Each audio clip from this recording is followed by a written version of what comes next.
Salut les graisseux.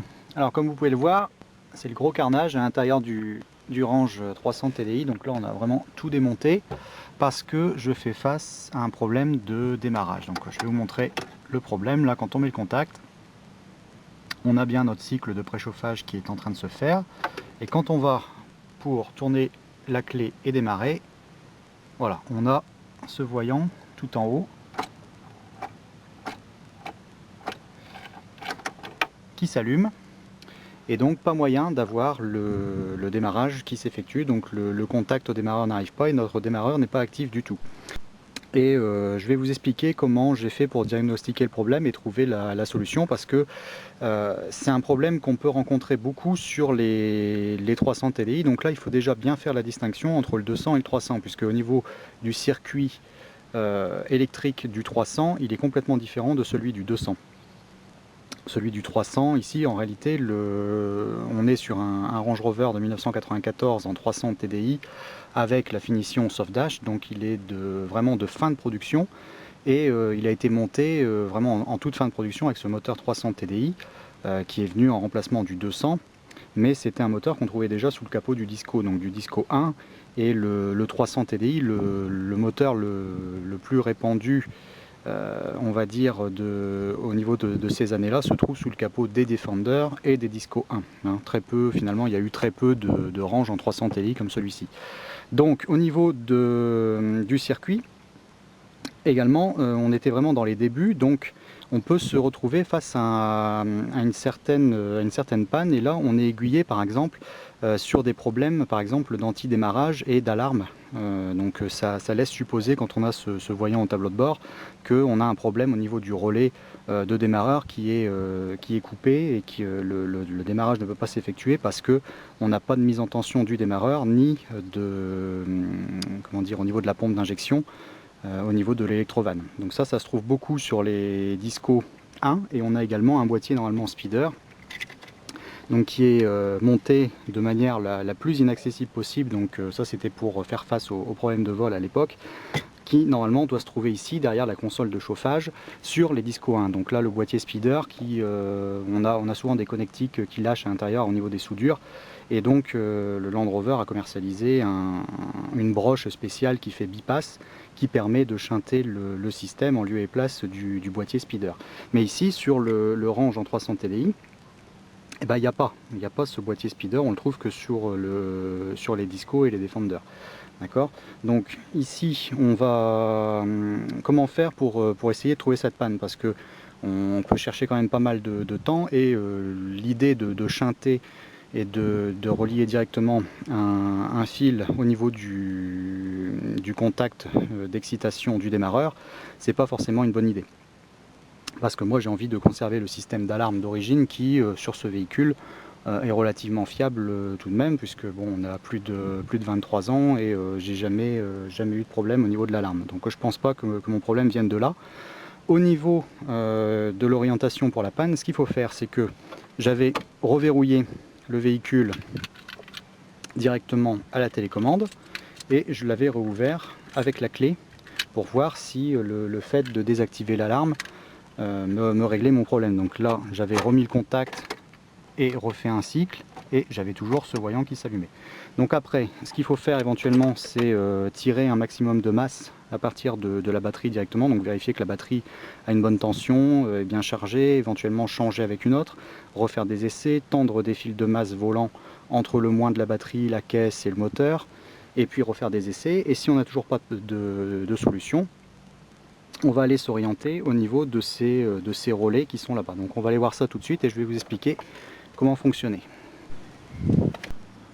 Voilà, donc on se trouve côté passager pour une conduite française, une conduite à gauche.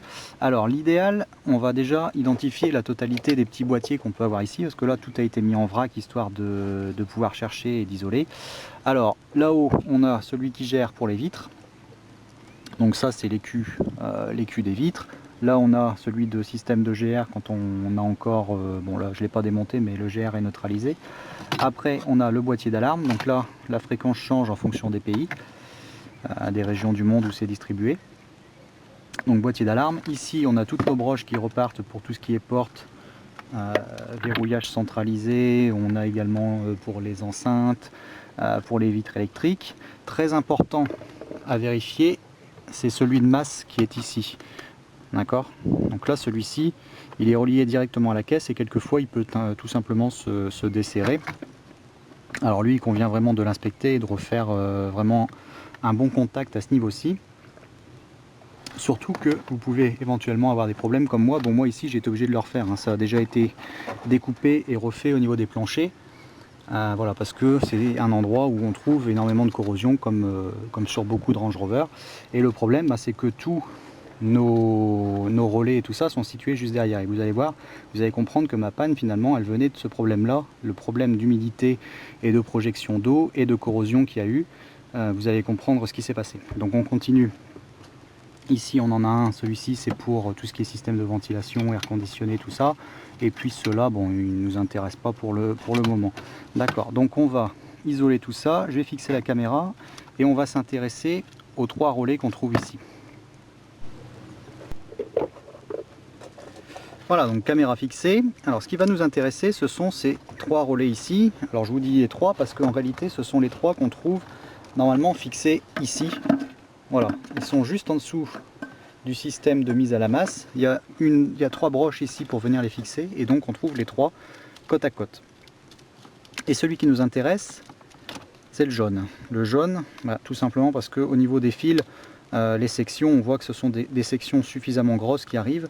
Donc on va s'intéresser à cela. Et quand on regarde au niveau du schéma du relais, on a une résistance ici au centre entre la bande 86 et 85 et on a un contact qui doit se faire entre la 30 et la 87. Donc c'est un relais de puissance. Et ce qu'on va faire, on va faire une mesure. Donc normalement on doit, entre la borne 30 et la borne 87, donc on va les repérer, en réalité ce sont cette borne-ci et celle-là. Donc de là à là, on doit avoir un contact qui doit s'effectuer. Donc je l'engage légèrement et on va mesurer.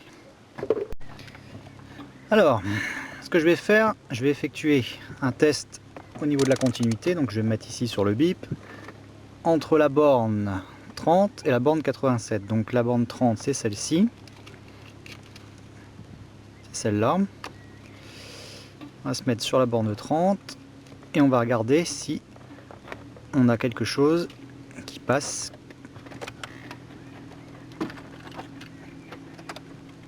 Quand on met le contact, donc là j'ai contact qui est établi. Voilà, et là j'actionne comme pour actionner le débarreur et il se passe rien. Donc c'est pas normal, normalement je devrais avoir un passage qui se fait entre ces deux fils. Alors on va prendre un relais d'une autre marque, un autre véhicule. C'est le même type de broche, le même type de relais de puissance. On a une borne 30, une borne 87 et puis une borne 86-85. Voilà. Donc on le met en place, on relie de la même façon.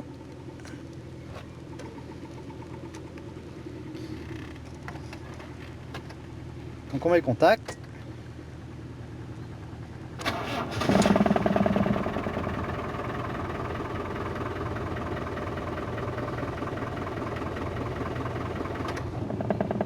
Voilà, donc au démarrage, on a bien vu, il y a un passage qui se fait. Je vais recommencer.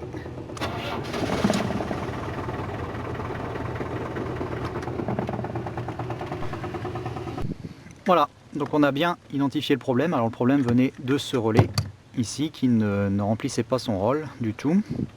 Et je vais vous montrer pourquoi. Alors donc là, lui, on va couper ça. Je vais mettre ça de côté. Voilà. Donc là, ce relais là, il va rester en lieu et place en attendant de trouver la pièce qui convient exactement, hein, qui vient de chez Siemens ici. Alors, je l'ai ouvert. Parce que bon, extérieurement, bon, on voit qu'il y a eu quand même pas mal d'humidité et tout ça. Mais tant qu'on les a pas ouverts, voilà. Alors voilà ce qu'on trouve dedans. Vous voyez, complètement corrodé ici. Et c'est ça qui fait que ben voilà, on n'avait pas notre contact qui était fait correctement. On voit notre petite résistance là-bas au fond. Voilà, là on la voit bien. Voilà, et le bobinage qui est censé faire fonctionner et faire passer le contact de la 87 à la 30 ici. Voilà. Alors pourquoi c'est arrivé? C'est simple, hein. En réalité, ça faisait des années, le véhicule a quand même 23 ans. Alors moi, j'ai dû refaire ici au niveau des passages de roues. Donc là, les moquettes ont été retirées parce qu'elles étaient imbibées de flotte et tout ça. Et j'ai fait l'été dernier, j'ai découpé ici et j'ai refait la totalité de la partie ici qui était complètement corrodée. Et ce qui s'est passé, c'est que on a la roue avant qui envoie de la flotte à travers le métal qui est le plus souvent corrodé ici, donc ça passe au travers, ça s'imbibe au niveau des tapis. Et puis comme on a nos relais qui sont montés ici derrière la plaque d'habillage, et on peut avoir des remontées d'eau à l'intérieur. Alors moi, ce que je vous conseille de faire, c'est de les démonter, peut-être de les inspecter un par un, surtout celui du démarreur évidemment, puisque c'est quand même le plus important. Puis il peut poser quand même pas mal de problèmes parce que ça, c'est une panne qui serait arrivée, admettons, à 500 km de la maison, c'était quand même embêtant. Et ce que vous pouvez faire, c'est peut-être les réisoler de l'extérieur avec un bon silicone, et puis en avoir toujours 2-3 dans la boîte à gants, 2-3 d'avance, et en profiter pour refaire également ici au niveau de la masse, et vous inspecter surtout bien vos planchers. Hein. Là, ici, il était temps de s'en occuper également. De ce côté-ci, donc refaire avec une bonne tôle. Voilà, donc là on est tranquille. De ce côté-ci, moi je vais tout refixer, et puis je vais garder quelques relais d'avance, mais je vous garantis que c'est le genre de panne où on peut vraiment chercher longtemps. Éventuellement après il fallait aller s'inquiéter au niveau du démarreur, tout ça, et puis faire un test. C'est ce que j'avais fait, hein, en essayant de shunter directement, d'amener un fil à la broche d'excitation, et puis de faire un essai. Donc quand j'ai vu que mon démarreur tournait de cette façon là, je sais que j'avais forcément un problème au niveau de ce fil d'excitation, donc quelque part entre la broche et puis le Nieman, avec tous ces systèmes de relais, tout ça. Et puis j'ai écarté finalement assez vite le problème au niveau des alarmes. Voilà, donc face à ce type de symptômes, voilà, vous pouvez vous orienter comme ça au niveau de la recherche. Il va de soi évidemment que c'est pas parce que j'ai ce type de panne et tout ça que forcément face à ce type de symptômes vous aurez exactement le même type de problème, hein. Ça peut venir d'autres éléments, ça peut être différent, toutes les pannes sont plus ou moins différentes, mais voilà, sur un range en 300 TDI, n'hésitez pas à aller faire un petit tour de ce côté-ci pour vous éviter d'être en panne trop loin du domicile, et puis vous en profitez vraiment pour inspecter la totalité des relais. On est lié vraiment à des problèmes liés à l'âge du véhicule, pas à la conception ni rien, parce que moi je trouve que ce sont des véhicules relativement fiables, mais bon, vu le nombre d'années, de kilomètres, on n'est pas épargné. Et puis finalement là c'est un problème qui découle d'une panne au niveau de la caisse, quoi. La caisse serait en bon état ou tout ça, il n'y aurait pas d'infiltration d'eau, j'aurais jamais eu ce problème au niveau des relais, hein. Donc là on est face à un problème de corrosion et de vieillissement de caisse plutôt que de conception et puis de faisceau, parce que le faisceau du 300 TDI au niveau qualité il est quand même vachement bien conçu, et c'est un petit peu moins anarchique au niveau des montages que les modèles d'avant, hein. Mais bon, ça pose quelquefois d'autres problèmes, c'est aussi un petit peu plus compliqué, surtout si on a des finitions Vogue ou ce genre de choses. Ou alors le pire de tout, quand on peut avoir des problèmes de relais et tout ça, admettons sur un Vogue en 4 litres 2 ou un 3 litres 9 injection avec tout ce qui est système d'alarme, tout ça, on peut vite vraiment passer beaucoup de temps. Donc moi je vais refixer tout ça, je vous dis à bientôt, et puis pensez surtout à ces petits relais, vous voyez, une petite bricole comme ça qui peut vraiment vous poser des gros problèmes. Allez, ciao, à plus les graisseux.